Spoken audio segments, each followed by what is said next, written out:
You can choose either seat, it's completely up to you. Do you want to wait somebody else to also come No, in? no. Seats for a maximum of 2 or 1, it's completely up to you.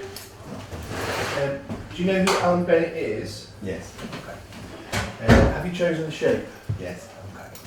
Could you just draw that shape on there for us and then put your name underneath?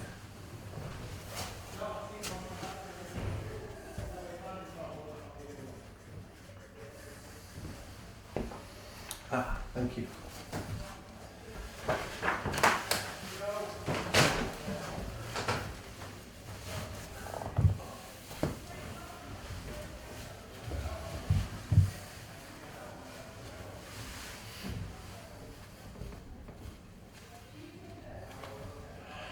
I laid out his best clothes. They're his clothes and my clothes, and I like to keep everything neat and tidy. He is a messy bugger, as they would say. The house is spick and span. The front step is polished on a daily basis. All the windows and mirrors are all kept clean. Vinegar on paper is the best suggested way. It removes any smear. It's our wedding anniversary today. I baked him a cake. Tiny little cake. For a tiny little man. Because he can't handle his sugar. When we first met, on a charabanc it was from the factory, we popped up to Blackpool. He was at the front, I was at the back. I was a pretty thing then. Lovely ruby lips and pinched cheeks. I wore my best blue frock. Light blue it was, like the sky. And when we arrived and saw the tower, the seagulls flying around, I had a packet of chips in my hands, and a seagull swooped down, knocked it out and stole the lot. That's when he came over my little tiny knight in shining armour, chips in hand. Do you want to share mine? I said to him, have they got vinegar and salt on? He immediately replied, yes. Yes, they do. I thought, that's very kind for a man who doesn't even know who I am. Even though we work in the same factory, we work in very different departments. I work in the secretarial pool. 53 words a minute I can do, although it's not quite up to speed of 127, but I am working towards that. Of course that stopped, because as soon as you get married, they don't want you working anymore. I always wondered if I could get up to 127. I guess I'll never know now. He's off with his pals, playing bar skittles on the edge of the pub every Wednesday. And I bet he hasn't remembered it's our anniversary.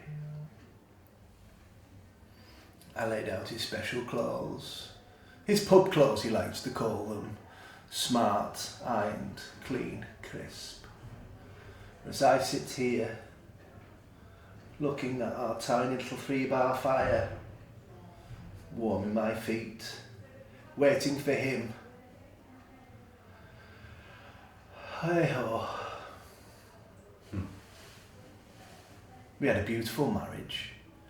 All mod cons and everything. We had the pressure cooker. That was my favourite thing.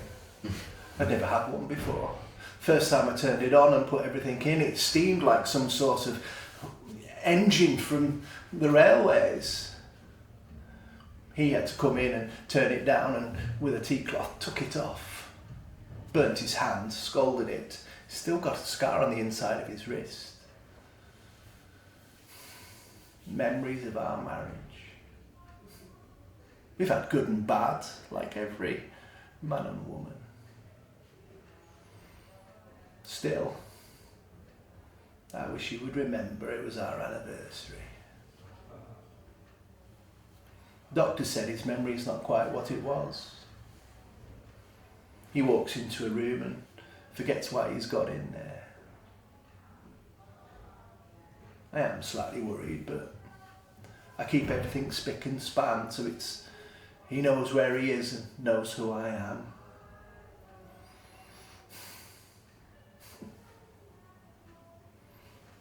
His favourite is a chocolate digestive. This tiny little circle of perfection. We used to play a game where we dip it and dip it and dip it and see how long we could hold before it dropped and plopped into the tea. Memories of marriage, of him and of me. And a chocolate digestive dropping into the tea. There you go. How lovely. I love that. Thanks, Mark. I really enjoyed it. You're very welcome. Do you know who Alan Bennett is? Yes. Have you decided on a shape? No, what are the options? So you have the choice of a square, a triangle, a circle or a rectangle. Triangle. There we go, triangle. Triangle. So if you want to draw out a triangle and then put your names underneath it.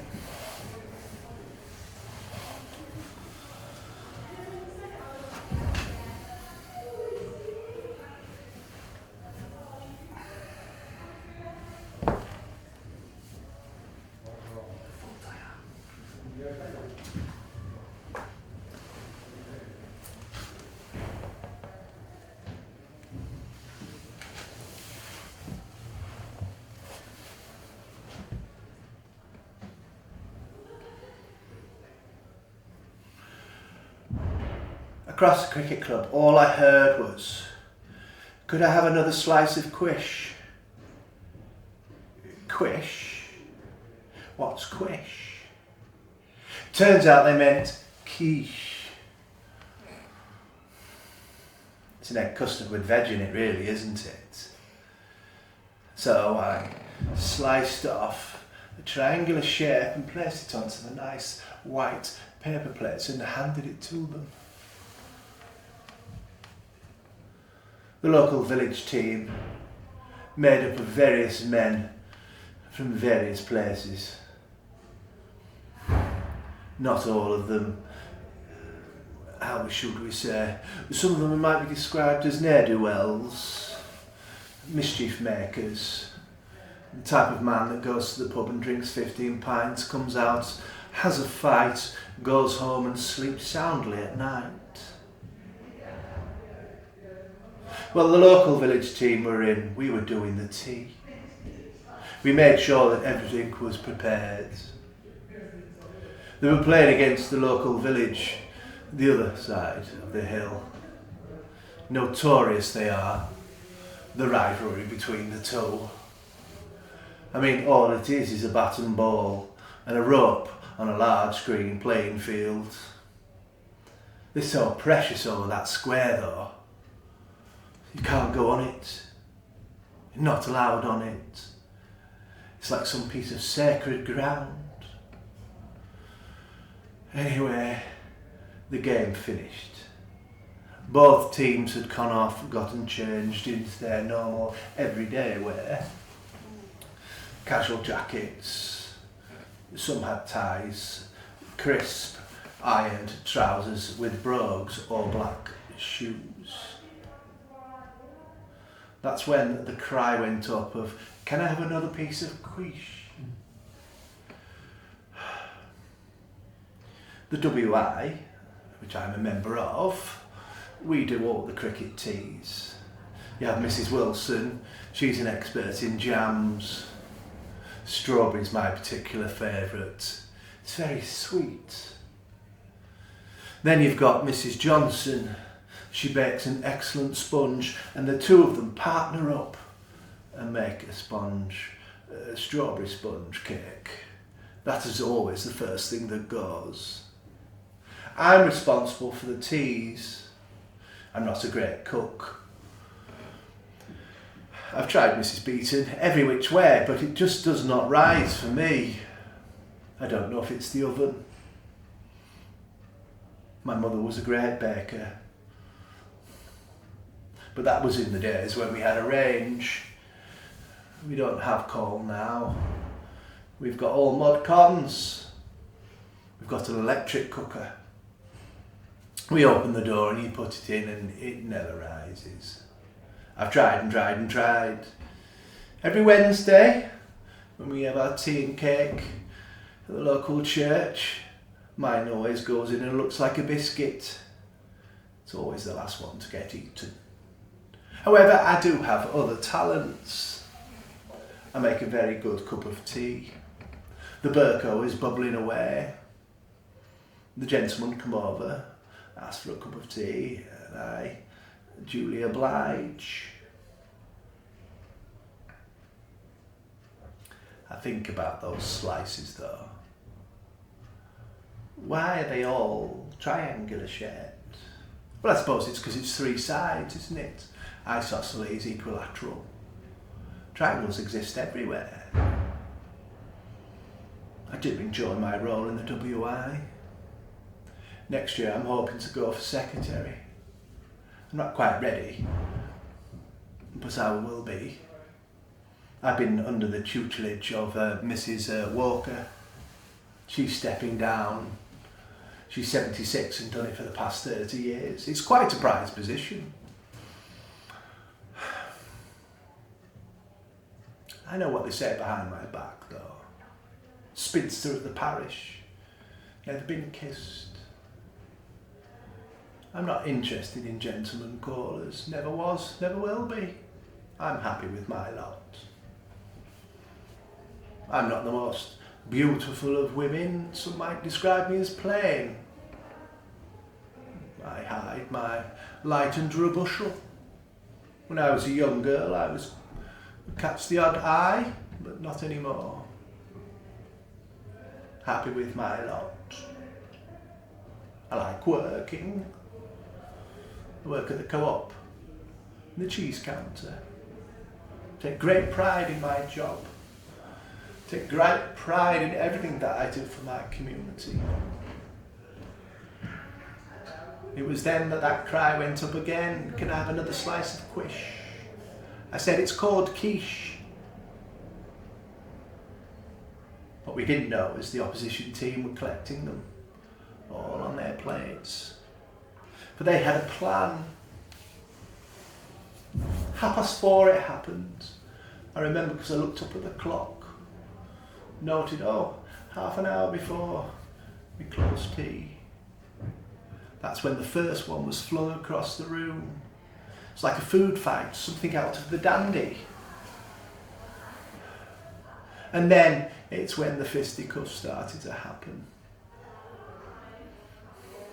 There was blood and teeth everywhere. I've never seen such violence in my life. The police had to be called, gentlemen taken away, all over a silly baton ball and a sacred piece of grass with a rope around it. Quiche or quiche? Who's right or wrong? English language is very strange. Depends where you are from in the country, doesn't it? North or south? Scone or scone? Bath or bath? Okay, there you go.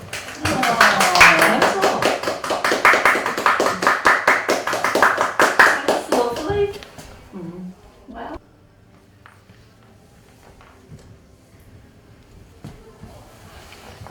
Pancake Day, 1974. We'd made the batter earlier in the morning. You must make sure your batter is, let's say fluffy. There's all types of batter, the thin, the thick. It depends what type of pancake you want. A drop pancake, it must be thick. A more thin, translucent paper pancake is obviously not the most desirable. We were at school. We'd made the pancake mix. Mrs. Johnson, who was our home economics teacher, instructed us to come over to the stove. It wasn't a gas stove like they have now, it was an electric one. You had to switch it on and watch it slowly glow as each of the rings became red hot. You place your pan on and she said put a knob of butter into the pan, which we duly did. It skittered and moved around the pan, making everybody cough. From the smoke that was rising off the pan, you could hear it across the classroom. Cough, cough, cough. Cough, cough. And finally, it fell silent. We took the ladle and we scooped a large portion of batter into the pan. It hissed and it spluttered and it bubbled. She said to us, you can, if you wish, if you're brave enough, flip a pancake. But the pans were not particularly, well, they were well used, well loved. It was slightly sticky. So we got our spatula and round the edge, trying to loosen it. Unfortunately, it was stuck fast. She took the pan off the stove and said, we'll try again. She was a nice teacher. Not all my teachers were nice. In those days, you could still be beaten for what was just an innocuous little thing. You're late for class, smack. You were caught talking in the school hall whilst the headmaster's addressing, smack. There was lots of smack. She took a fresh pan, a newer pan, a more modern pan. It had this particular coating, she told us, that means it's non-stick. She dropped another knob of butter in and it coughed and spluttered, smoked. We took the ladle and we put another, and she moved the pan in a circular motion, meaning that all the batter spread evenly across the pan. She said, take your spatula, don't use a fish slice. Slide it round the edge, to which we duly did.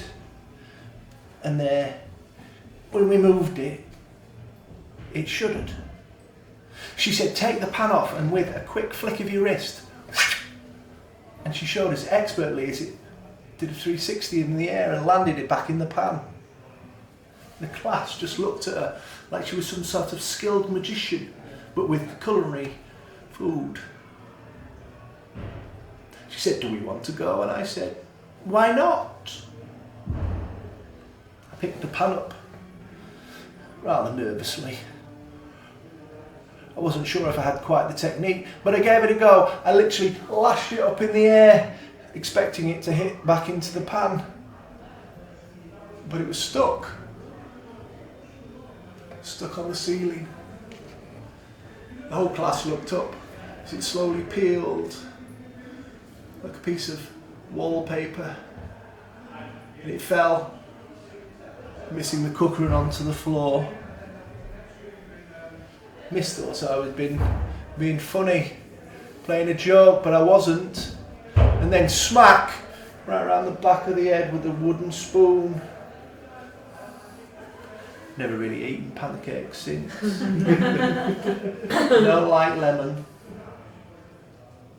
You put a lemon in your mouth, it makes you face like a turtle. And I've never been a fan of sugar.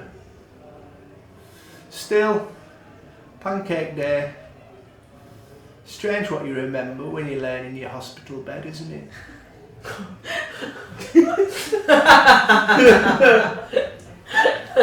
They asked me if I wanted pancakes and I said to them, not on your Nelly. Yeah. Okay. So did you get all of that from the Shape of that. the shape? I love that. Not on your Nelly is the name of this monologue. Brilliant. There you go. That's brilliant. Amazing. Oh.